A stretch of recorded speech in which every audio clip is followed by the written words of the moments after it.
নমস্কার বন্ধুরা, আজকে আমি আপনাদেরকে একটা ফ্যান্সি শাড়ি দেখাবো। ফার্স্টে একে পাড়টা দেখুন,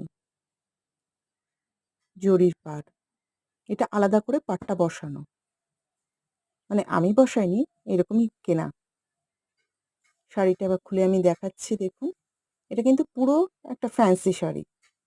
দেখুন, শাড়িটার মধ্যে হ্যাঁ, সবার আগে বলি শাড়িটা একদম সি গ্রিন কালারের। আর এবারে বলছি, শাড়িটার মধ্যে ৩ রকমের কাজ আছে। দেখুন, এটা হচ্ছে ফ্যাব্রিকের কাজ। তার মধ্যে জরি দিয়ে এবং সুতো দিয়ে কাজ করা। পুরো শাড়িটাই কিন্তু এরকম ফেব্রিকের কাজ রয়েছে। ফেব্রিকের কাজের ওপরে জরি দিয়ে বর্ডার করা রয়েছে। আর এরকম দুদিকেই পুরো শাড়িটাতে পাড় বসানো। পুরো শাড়িটা দেখুন,